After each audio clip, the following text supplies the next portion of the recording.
Abra a tua Bíblia no Evangelho de João, capítulo de número 13, versos do 1 ao 5.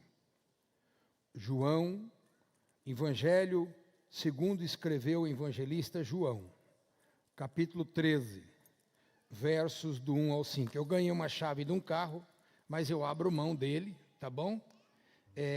Eu já tenho um, eu agradeço. Daí para os irmãos que não têm, vou colocar aqui embaixo, aqui, não sei de quem que é.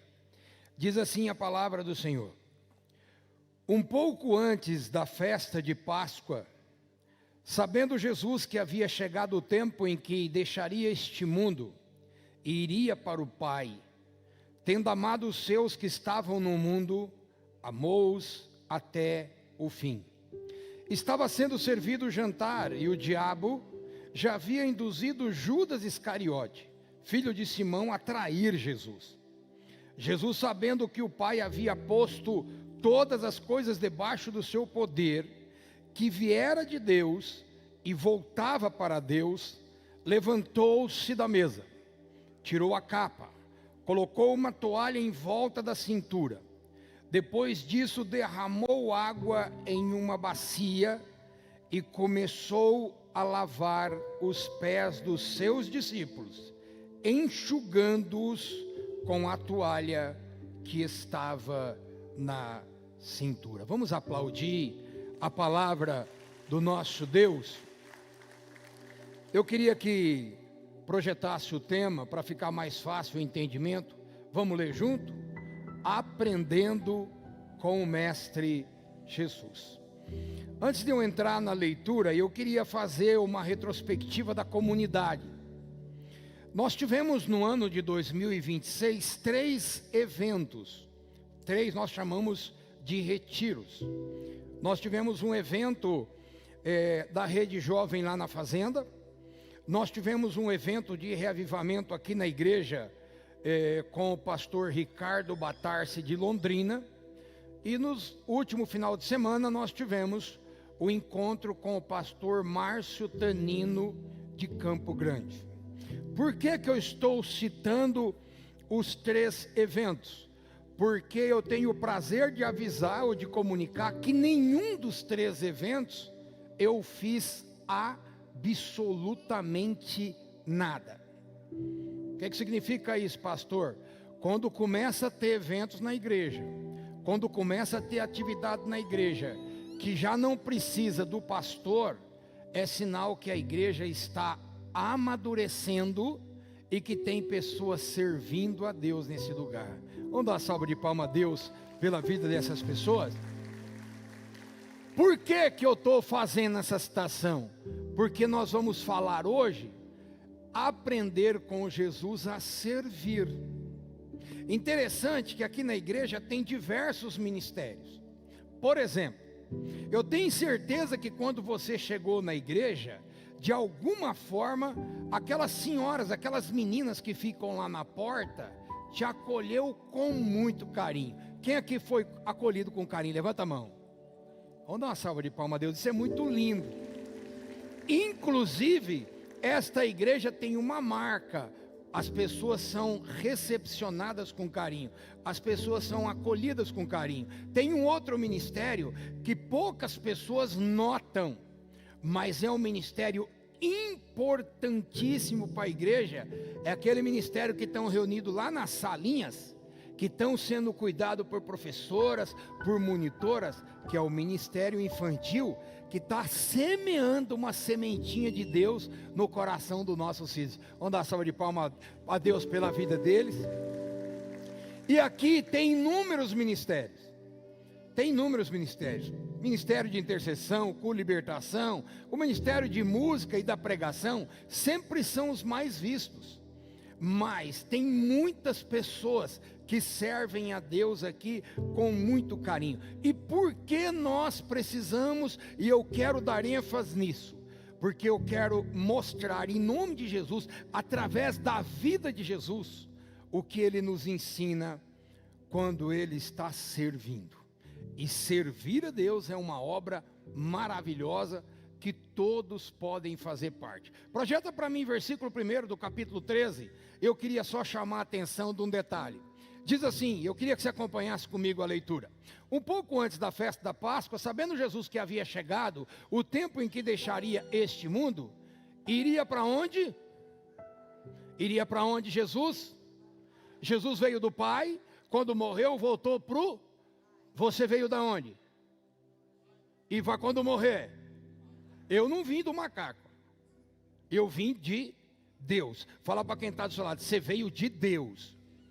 E o dia da sua morte, a tua volta será para Deus. Sabe por que eu quis dar ênfase nisso? Porque a gente ouve, eu ouço muita gente falando, quando você morrer, para onde você vai? Ah, eu sei lá, eu sei da onde vim e sei para onde vou. Eu vim do céu e volto para o céu. Quem crê nisso, dê um glória a Deus aí, em nome de Jesus. E eu quero que você grave isso. Você como cristão não pode ter dúvida.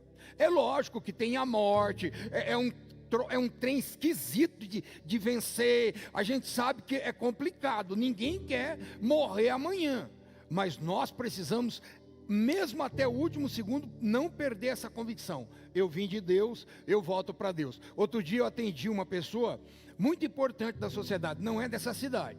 E ela então disse para mim assim, olha, pastor, eu queria muito que o senhor orasse, e citou a pessoa que tinha morrido. Eu digo assim, olha, eu posso fazer uma coisa diferente? Pode, conta para mim a vida dela.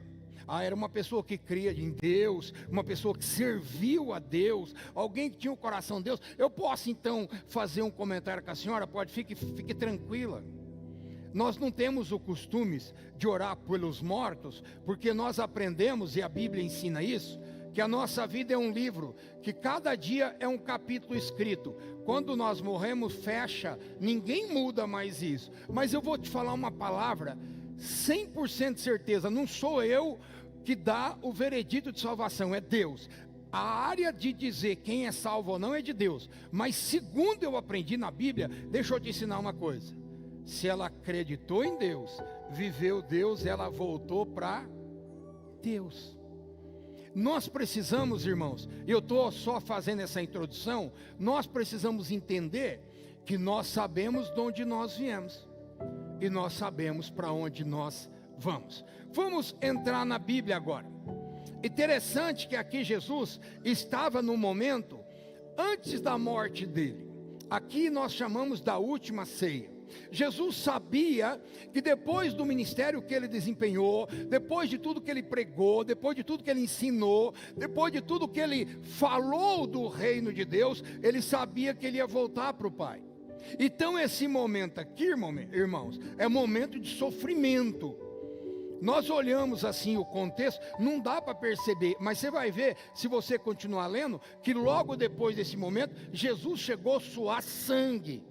E é interessante, só uma observação, que dos 4 evangelistas, somente João escreve sobre o lava-pés e João não fala da ceia. É interessante que João, ele não dá ênfase na ceia, mas ele dá ênfase aqui no lava-pés. Por quê? Ele quis mostrar esse momento que Jesus serviu até o último dia. E aqui Jesus vai servir no momento de angústia, no momento de sofrimento, no momento que antevém a cruz. Irmãos, preste atenção, quando você vê Jesus no ambiente dos discípulos, preste atenção nessa cena, por favor. Olha, Jesus se reuniu, está no momento da ceia, só tem discípulo ali, parece um ambiente de comunhão. Judas é o traidor, está no ambiente. Pedro é quem vai negar, está no ambiente. Tomé é quem vai duvidar, está no ambiente. Nos discípulos, na hora da cruz, não sobra um, só sobra João. Todos estão no ambiente. Parece um ambiente de comunhão, mas aqui é um ambiente de ingratidão. Aqui Jesus está vivendo um momento com pessoas ingratas. Ele sabia, por ser Deus, que Judas ia trair, que Pedro ia... Ele sabia, então ele sabia que ali havia muita ingratidão em volta. Mas Jesus, mesmo assim, sabendo de tudo isso, ele lava os pés daquelas pessoas. Quem aqui quer ser parecido com Cristo? Vamos dar uma salva de palmas a Deus por isso? É interessante, né? A gente vê as crianças, e nada contra isso, tá? As crianças imitam os super-heróis. Homem-Aranha, o Capitão América, sei lá, os outros heróis que tem aí. De qualquer maneira, é legal isso aí. Mas nós precisamos ser parecidos, não é com artista. Seria tolice querer se parecer com algum artista ou alguém deste mundo. Tolice. Agora, nós precisamos ser parecidos com o nosso mestre. Nós precisamos ser parecidos com Jesus Cristo. Quem aqui quer ser parecido com Cristo aí? Oh, glória a Deus! Então o primeiro tópico é para você. Projeta o primeiro tópico, por favor. Servir, lê comigo. Servir mesmo na ingratidão. Você serve a Deus? Sirvo. Você serve em que ministério? Tocando, cantando, limpando. Então preste atenção. Mesmo na ingratidão, você precisa aprender a servir a Deus. Pastor, mas não é fácil quando tem uma ingratidão. Eu sei. Mas quer parecer com Cristo? Ele serviu, mesmo no ambiente de ingratidão. Irmão, nós precisamos entender que servir não é uma escolha, e nem a quem nós servimos. Não é escolha isso, é uma missão que nós temos. Nós precisamos entender isso aqui. Nós precisamos entender que muitos dos que nós vamos servir são pessoas ingratas. Mas Deus não chamou você para julgar. Fala para quem está do seu lado. Você não é juiz, você é servo. Deixa eu contar uma história. Essa história é real. Preste atenção nisso. Nós tínhamos um casal de membros aqui na igreja. E um dia eles ficou aqui 2, 3 anos e um dia foram embora. E foram para uma outra denominação. Nada contra. Não gostou da A, vai para B. O importante é estar em Deus. Mas aí passou um ano e pouco, eles voltaram, se apresentaram, pastor, nós queremos voltar para a comunidade. Pode? Pode. Porta está aberta. Nós não somos dono da igreja, ninguém pode. E eles voltaram para a igreja, mas voltaram e trouxeram um problema. Tinha um parente deles que estava atravessando uma determinada situação muito difícil. Então eles estavam precisando de ajuda. A comunidade se colocou à disposição, ajudou, resolveu o problema, tudo certinho. Eles foram embora de novo. Ou seja, eles voltaram para a igreja só para que aquele problema fosse resolvido. Quando aconteceu isso, eu pensei, falei, não deveria ser assim uma atitude de cristão. O cristão precisaria ser uma pessoa mais livre, mais transparente. Mas eu pensei, olhando esse texto, eu disse, Jesus serviu e não reclamou. Então nós temos que servir sem reclamar. Fala para quem está do seu lado, sirva sem olhar quem. Agora eu quero dar uma ênfase em coisas boas, tá bom? Aliás, hoje, aumenta só meu retorno um pouquinho, filho. Hoje eu não vim em nenhum momento pregar para que alguém fale assim, o pastor está dando puxão de orelha. Não, não, não. Hoje é um momento de exaltar aqueles que servem a Deus. Então eu vou lembrar da Casa Bom Pastor. A Casa Bom Pastor é um local que faz um trabalho maravilhoso. Tudo bem, tem as pessoas que são registradas e trabalham na casa. Legal, são funcionários ali. Mas fazem com amor. Mas além deles, ali na casa tem um trabalho chamado voluntariado. Que é aquelas pessoas que saem das suas casas, vão lá cozinhar, limpar, cuidar, zelar. E como é lindo ver o projeto da Casa Bom Pastor funcionando, porque além de que Deus tem feito, tem pessoas que têm colaborado. O primeiro empresário que deu a primeira oferta para montar essa casa, ele deu 90 mil reais. Isso, estou falando de 9 anos atrás. Era muito dinheiro.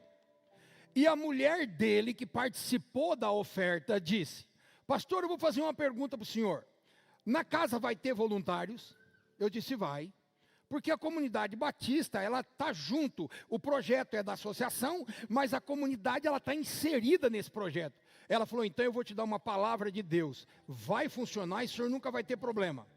Porque onde tem voluntários, os problemas de final de semana são resolvidos. Aí ela comentou que a cidade onde ela estava, eles tiveram que parar, porque final de semana não tinha voluntários para cuidar da casa. Então eu queria dar uma palavra de Deus no seu coração. Obrigado pelo seu trabalho, pela sua dedicação, pelo seu voluntariado. Esta é uma oferta agradável diante da presença de Deus quando você se coloca para ajudar ali na casa. Vamos dar uma salva de palmas a Deus por essas pessoas. Eu citei um exemplo ruim, mas citei alguns exemplos bons. E este é um deles. E olha, servir ali na casa tem que ter um coração muito amoroso. Por quê, pastor? Porque às vezes você abre mão de um determinado horário teu, da tua vida, da tua família, para se colocar à disposição dali. Segundo tópico importante, vamos ler comigo. Servir mesmo nos dias de angústia. Jesus estava prestes a morrer. Jesus estava em sofrimento. Ele sabia que a partir dali, os momentos dele nesta terra estava contado. Ou seja, ele estava em angústia. Ele estava em sofrimento. Tá bom, pastor, o que tem a ver isso aqui? Vocês sabiam que tem muitas mulheres que servem a Deus aqui na igreja? E às vezes eu chego, vejo elas com as caras tristes, as carinhas meio batidas. Eu pergunto, cadê o marido? Ah, não veio, pastor. E na hora que fala não veio, eu como pastor, conhecedor de casamento, né? Sei como é esse negócio. Eu já penso, meu Deus, ela deve estar em tribulação. Com certeza o marido nem queria que ela viesse para cá. E de certo não veio porque ficou nervoso com ela. Eu até tenho vontade de querer entrar no assunto para falar, irmã, quando acontecer isso não vem não. Porque a gente não pode, a igreja não pode ser causa de divisão de casais. Mas eu às vezes eu me contenho, porque eu penso assim, meu Deus, mesmo em tribulação, essa pessoa está servindo a Deus. Servir a Deus com barriga cheia e com dinheiro no bolso é bom demais. Mas nós precisamos aprender a servir mesmo no dia da angústia. Eu lembro que eu perdi minha filha. Todo mundo conhece a história. 21 anos atrás, ela tirou a sua vida. E foram dias de muita angústia. Foi um sofrimento eterno, intenso. Eterno não, intenso. E eu disse, não paro.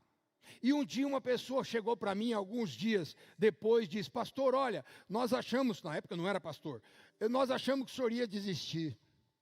Não tem como eu desistir.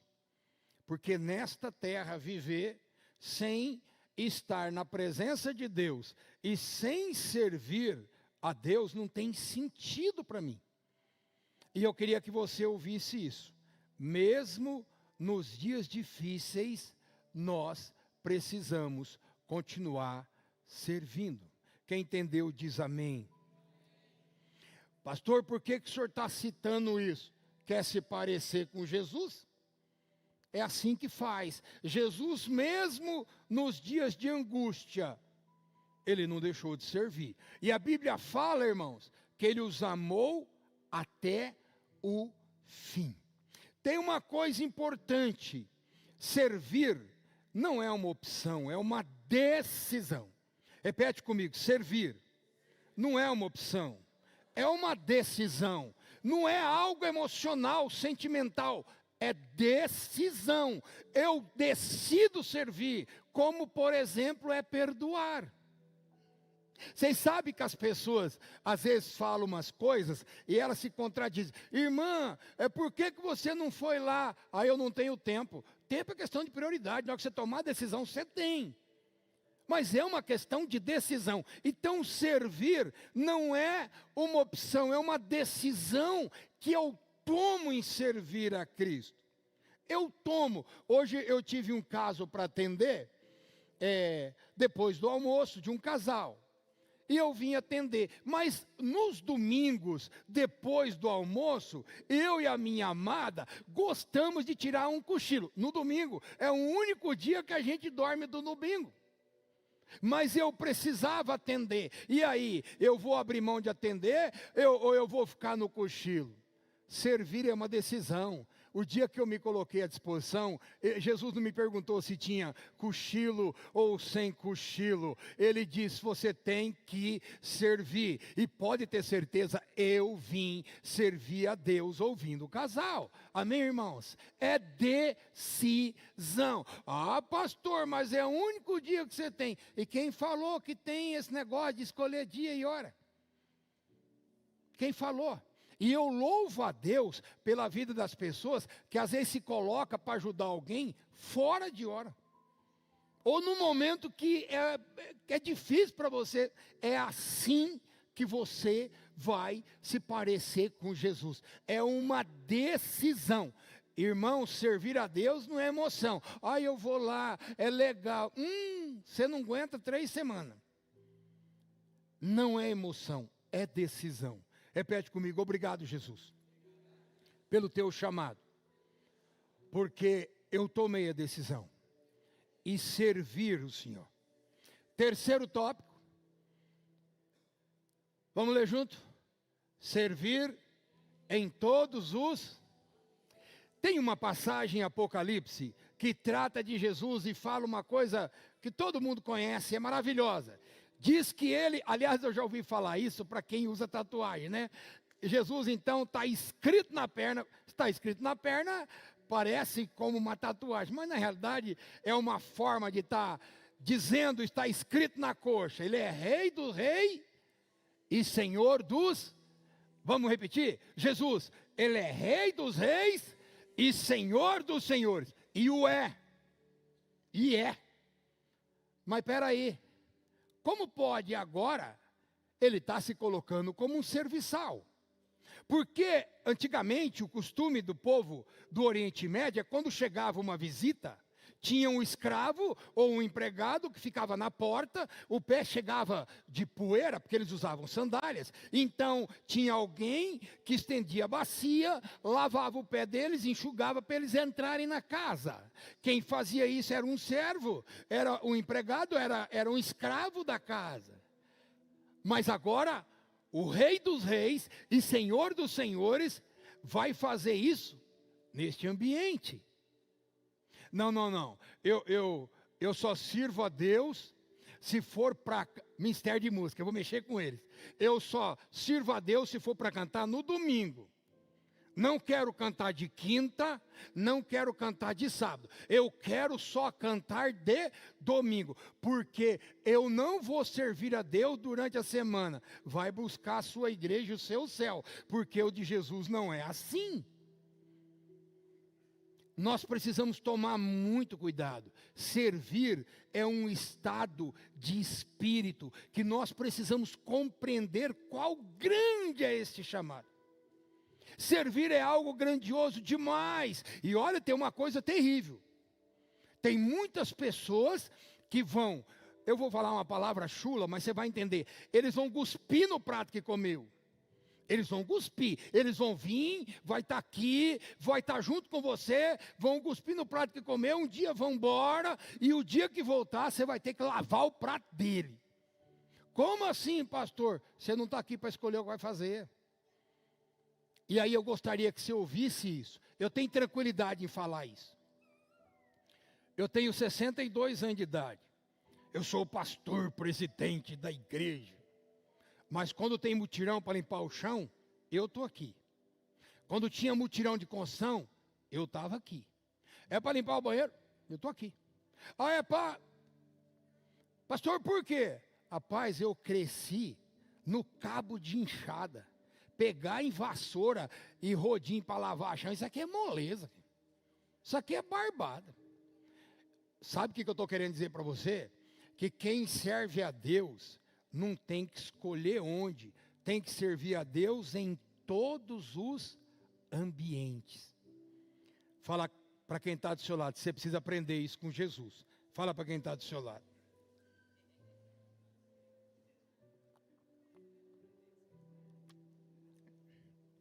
Não, pastor, eu só vou servir, eu ouço isso, sabia? O pessoal que às vezes está nos ministérios, vocês não conhecem esse drama. Mas o pessoal que está no ministério, a igreja tem uma organização. Ouça isso, irmãos. Tudo que a gente faz na vida espiritual precisa ser com excelência. Repete comigo, a vida espiritual é necessário fazer com excelência. Preste atenção numa coisa que talvez você nunca ouviu. Primeiro mandamento, amar a Deus sobre todas as coisas. Você é bom na vida profissional? Se você é bom na vida profissional, na espiritual tem que ser melhor. Amar a Deus sobre todas as coisas é amar acima da vida profissional. Se eu sou bom na vida profissional, eu tenho que ser excelente na vida espiritual. Se você é bom na sua atividade prática, na igreja tem que ser melhor. Por quê, pastor? Porque amar a Deus sobre todas as coisas é necessário eu investir. E aqui tem um risco que eu queria chamar a sua atenção. Lá em casa, a gente é bom para muitas coisas. Os homens são sacerdotes da casa, são as pessoas que estão orientando. O homem é que dá referência aos filhos, o homem é que corrige, ele faz orientação. A mãe é todo aquele carinho que coordena as atividades do dia, que dá as ordens para o marido também. Mas preste atenção agora, terminado o dia, vamos para a vida espiritual. Preste atenção nisso aqui, o risco. Você foi bom no serviço hoje, filho? Fui. Investiu bem lá no seu negócio? Investi. Fez o melhor que você podia? Fiz. Beleza, agora vai para a vida espiritual, né? Vamos orar, né? Vamos lá. Qual é o tempo de investimento? 2 minutos. 3 minutos. E assim mesmo, quando está orando, o filho chama, você desvia. Lá em casa, eu tenho uma coisa legal, né? Eu tenho um cantinho de oração. Aí eu vou lá para o meu cantinho de oração, quando eu me ajoelho, os 2 cachorros chegam do lado. Até os cachorros me atrapalham na oração.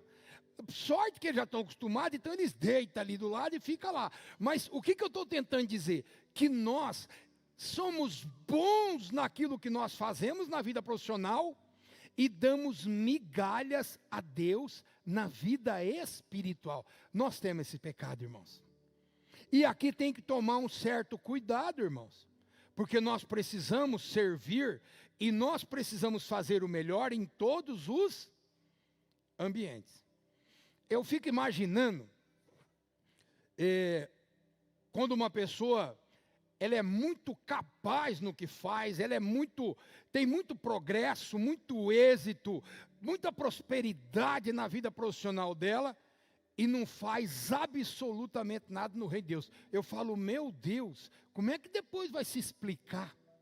Porque tem um mandamento, amar a Deus sobre todas as coisas.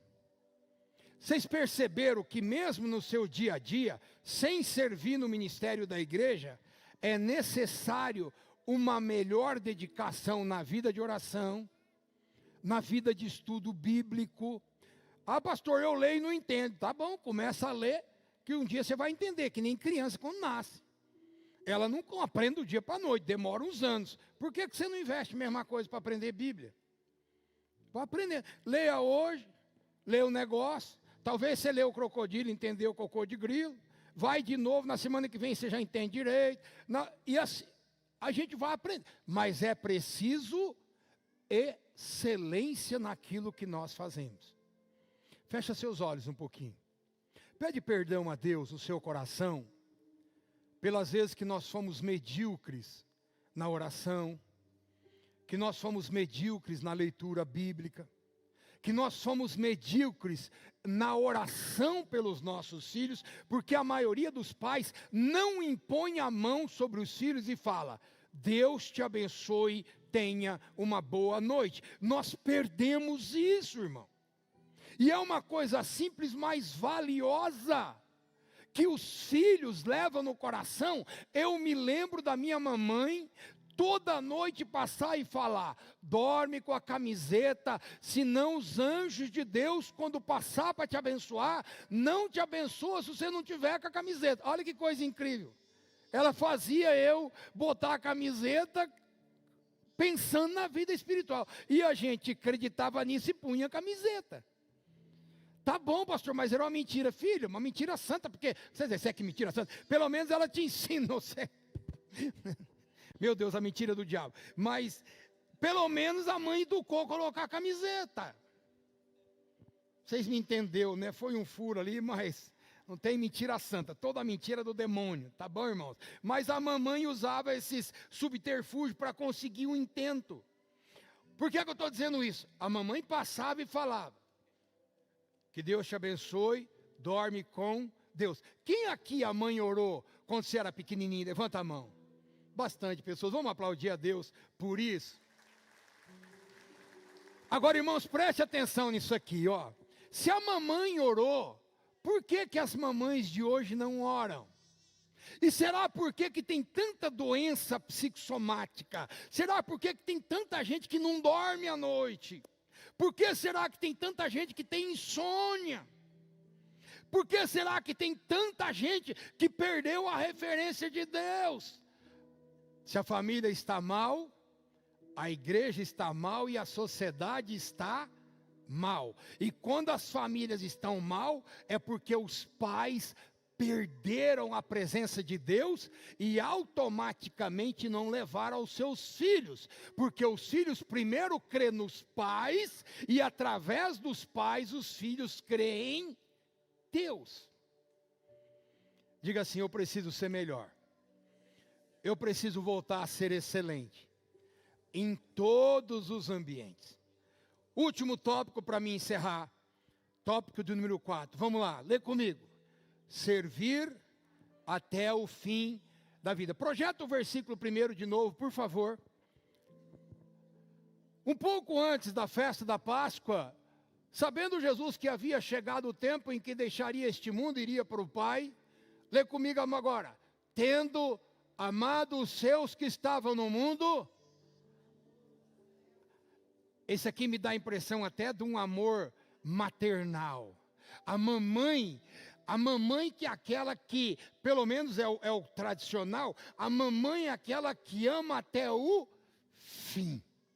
É interessante que mãe é um amor tão doido, que o filho casa e ela quer continuar cuidando do filho. Não, casou. Você não tem mais nada com isso aqui agora. Agora é outro que manda. Não, mas a mãe, tanto é que falam mal de sogra. Mas esse amor de Deus é incrível. Amou até o fim, ou seja, serviu eles até o fim. Pastor, eu vou servir até quando? Até o fim. Pastor, mas não tem como a gente pegar umas férias? Não. Por exemplo, quem é casado? O marido vai servir a mulher até quando? Até o fim. A mulher vai servir o homem até quando? Até o fim.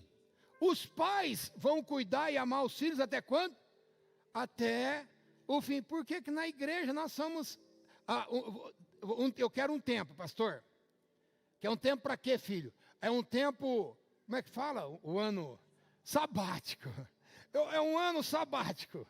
Tá bom, eu quero descansar. Que legal, cara. Você não está bem parecido com Cristo, não. Porque Cristo foi até o fim.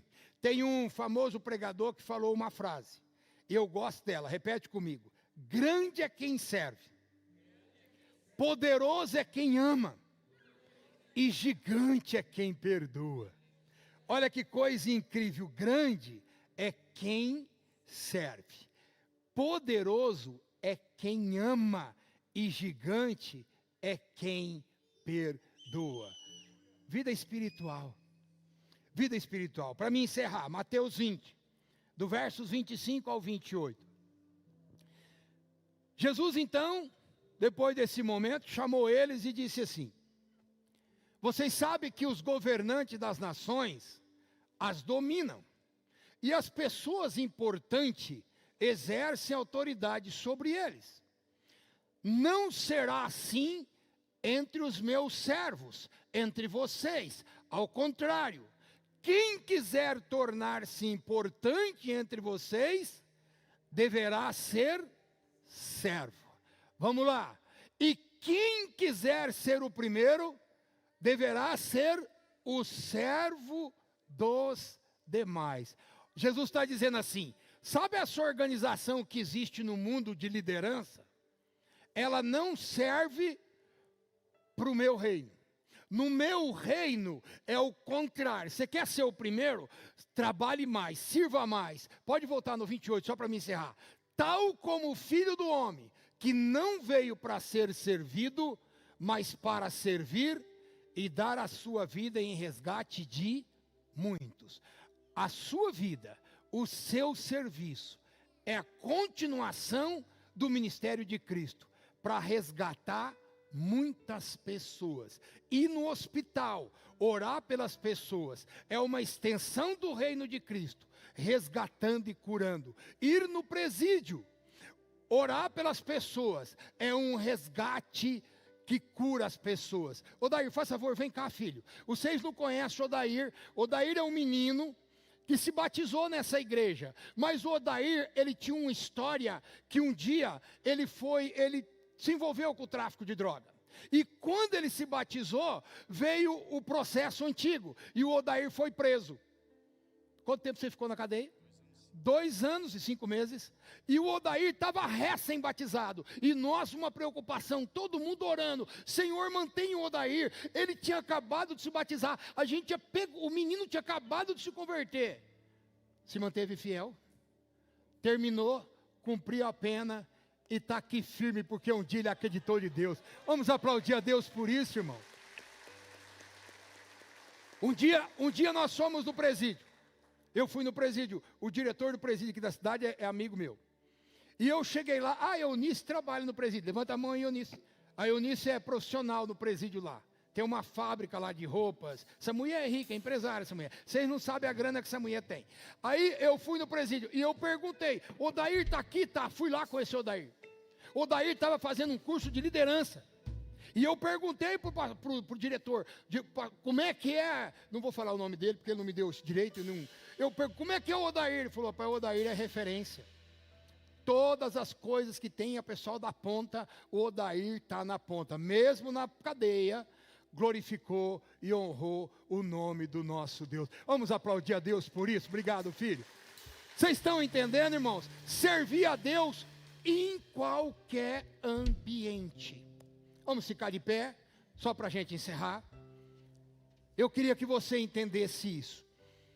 Lavar os pés, irmãos, é muito mais do que uma representação de chegar aqui e lavar o pé de alguém. Não é isso. Não é isso. Lavar os pés das pessoas é servi-los, é colocar-se a sua vida, é aplicar parte do seu tempo, investir no reino de Deus e falar: eis-me aqui, Senhor Jesus, eis-me aqui. Olha, bendito seja você que se colocou à disposição do Senhor. Bendito seja a sua família, que tem um servo de Deus lá dentro. Bendita é a empresa que você trabalha, quando você se coloca à disposição. Mas uma coisa é certa: todos podem servir a Deus de alguma forma. Quem quer servir ao Senhor aqui, levanta a mão e diz: eis-me aqui, Senhor.